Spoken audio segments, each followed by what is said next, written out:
Today we're reading Smudge, the Little Lost Lamb by a man named James Herriot. Now, James Herriot is actually a veterinarian, so he knows a lot about animals. Harry had gotten up very early every morning to help his father with the lambs. He had enjoyed holding the ewe and then rubbing down the newborn lambs with straw to dry them. He liked all the animals on the farm and often helped his father with the cows, calves, and pigs. But spring was his favorite time, when the lambs were born. "They are grand, strong lambs," said Farmer Cobb, looking down at the twin lambs who were standing in a pen by their mother. "It's very good of you to get up early to help me, Harry. Would you like to have these two lambs for yourself?" Here's a picture of Harry and his dad.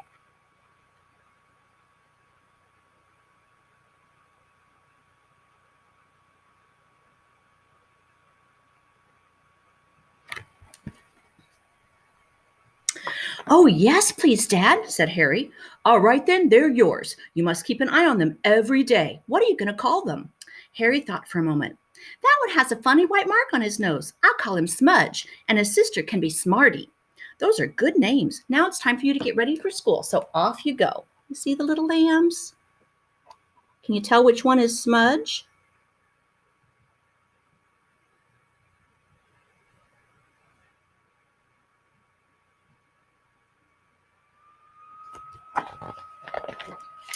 A few days later, Harry was with his father when all the ewes and lambs were turned out into the field. Farmer Cobb looked at the flock spread out across the wide expanse of grass. There were about 100 ewes, most of them with twin lambs, but some with just one and a few with three. The field had walls on three sides, but where it met in the lane were posts and wires.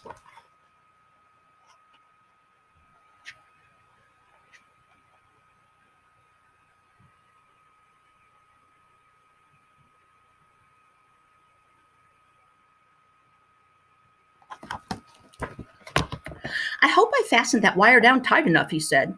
"Some of these Swaledale lambs will try to get underneath it. In fact, some aren't happy until they found a way out of the field."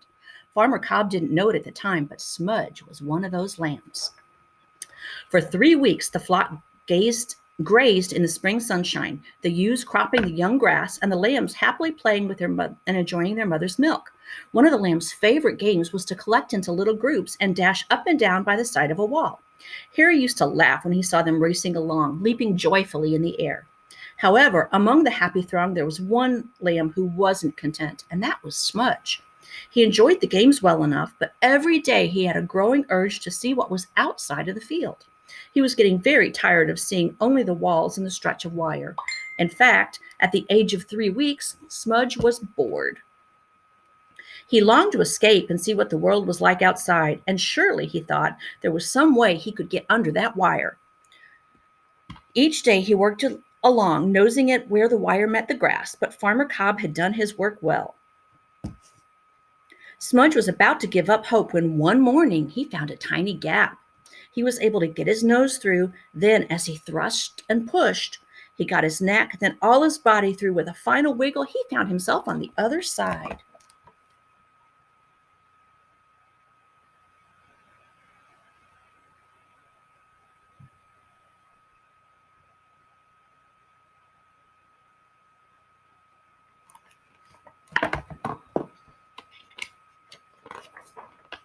Oh, the sensation of freedom was wonderful as he looked up and down the pretty little country road. He could go wherever he pleased. The whole world was his to explore, and he felt quite sorry for all his friends still imprisoned in the field. Oh, how clever he had been, he thought, as he puffed out his little chest and strutted along the bend in the lane. He could see for miles down a long valley. There were cattle and Dale's ponies grazing on the grass slopes, which ran down to a pebbly river spanned by a fine stone bridge with 3 arches. He gazed wonderingly at this new sight for some time. Then he nibbled at the long grass by the road before running and skipping gleefully in the other direction. He was thrilled to be able to see the battlements of a ruined castle towering over the roofs of the village a mile away. This was such fun. He leaped high in the air for sheer joy. He felt so important. None of the other lambs knew anything of this fascinating world outside of the field. As he trotted along, picking at the grass, looking eagerly around him, he knew this was what he had always wanted.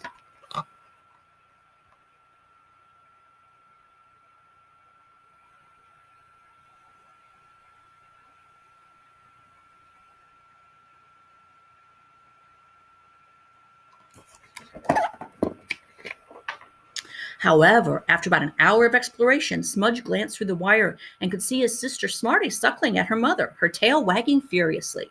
Suddenly, he realized he was hungry. He decided he would slip back and have some of that lovely milk before coming back out again later. After all, he could do just as he liked now. He pushed his nose at the wire. But where was the gap? It wasn't where he thought it should be.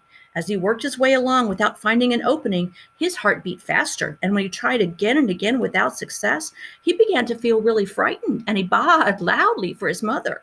She replied to his shrill call with a deep baa, but she couldn't do anything to help. Soon there was a deafening chorus of Smudge's high-pitched baa and his mother's deep one. All he wanted to do now was get back in the field, but his fear turned to terror as a huge dog came along the lane and rushed at him, barking and snarling.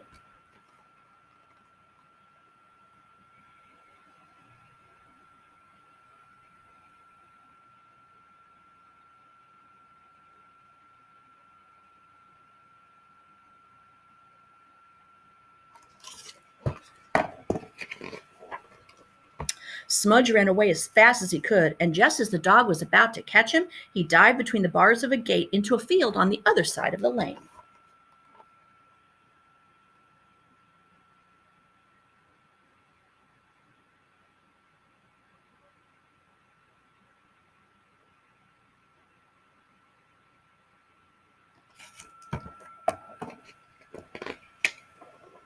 He was safe from a dog who couldn't get through, but Smudge found himself looking up in the face of an enormous bull. He had never seen such a monster, and when the bull bent down until the shining bronze ring in his nose almost touched the lamb's face, Smudge fled at even greater speed.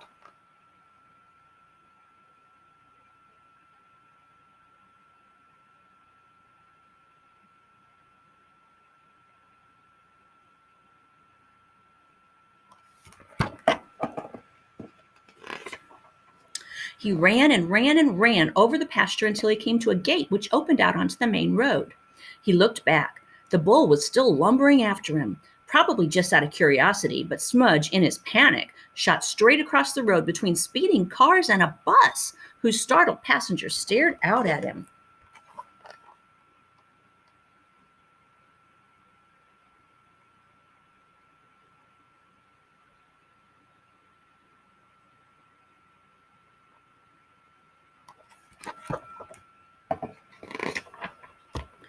He soon found himself on the outskirts of a village where he hid in a shed. He stayed there for ages, too frightened to move. But when it was dark, he ventured out into a strange, unfamiliar world. Where was he? Where was the field with his mother and Smarty? How he longed for them.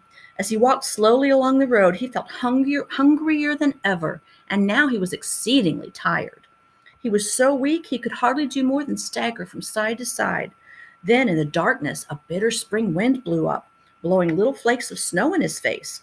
Within a few minutes, the kind of a blizzard which sometimes appears without warning in the Yorkshire spring was raging all around him.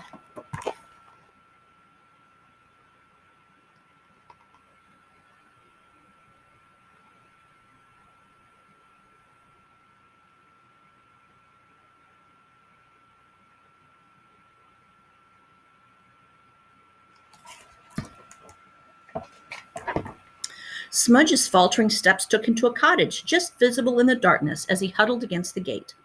He tried to find some protection from the driving snow, but there was no shelter, and he didn't have the strength to walk any further. He felt very, very tired and very, very cold, and he curled himself up and he fell asleep, and the big flakes of snow fell steadily on his body. Penny Robinson was returning from her music lesson with her mother and was about to go through the gate when she noticed a little heap of snow at her feet. She pushed at it with her shoe, and as she cleared the snow away with her hand, she cried out in surprise, "Oh, look, Mummy, there's a tiny dead lamb under the snow." "A lamb? It can't be," exclaimed Mrs. Robinson. Penny looked closer. "It is, and maybe he's not dead. I think he's still breathing."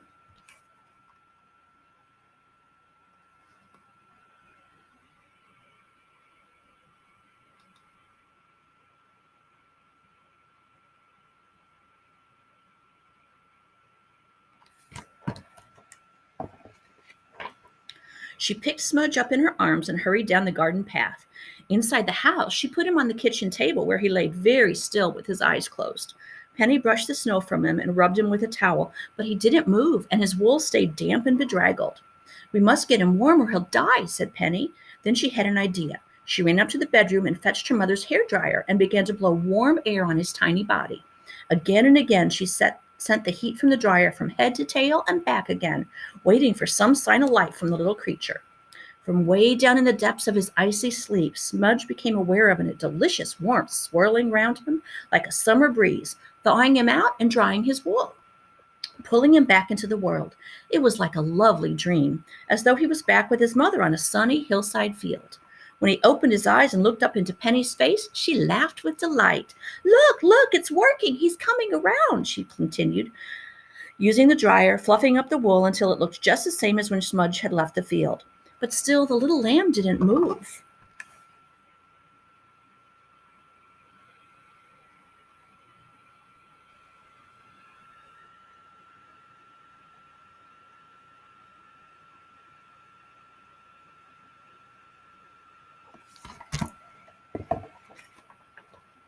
He's so weak, he needs some food, Penny said. Where's the bottle I had when I was a baby? Mrs. Robinson laughed and got the bottle from a cupboard, filling it with warm milk, and gave it to Penny. When Smudge felt the teat in his mouth, he knew what to do. He hardly had any strength left, but he would still suck, and the level in the bottle went down rapidly. Penny refilled the bottle, and Smudge sucked again until his little stomach was full to bursting. He began to feel much better, and he looked around him at yet another strange place, the cozy kitchen with its cheerful fire. It was all new to him, but much better than the cold world outside. Penny made a bed for him in a cardboard box by the fireside, and he drifted into a deep, contented sleep.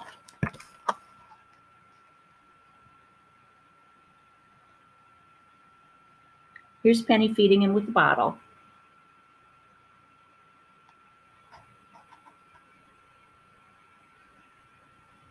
And here's his little box.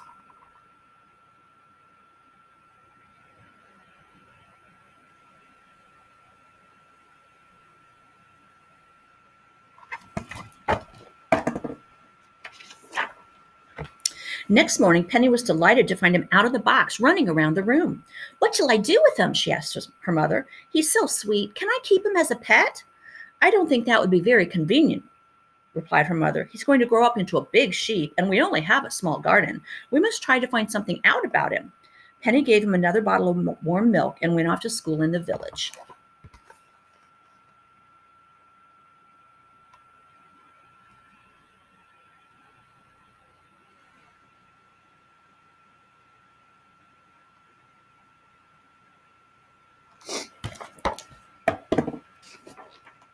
When the teacher came in, Penny put her hand up and told the class about the lamb she had found.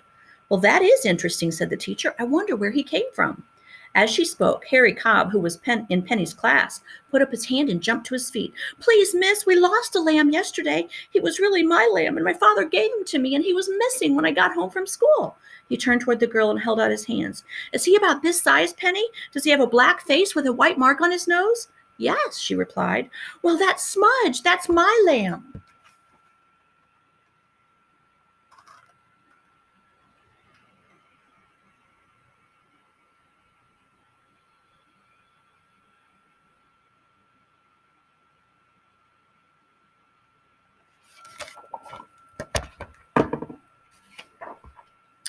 After school that day, the snow had melted away, and Farmer Cobb went down to the village in his car to collect Smudge.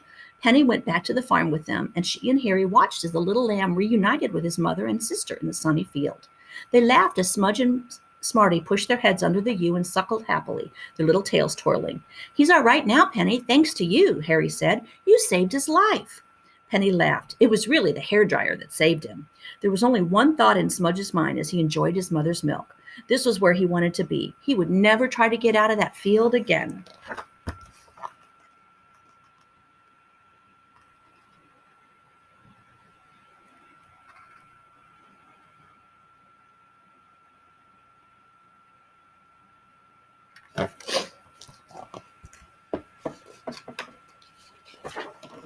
And that's the end. Aren't these some cool pictures? They're watercolor paintings by a lady named Ruth Brown.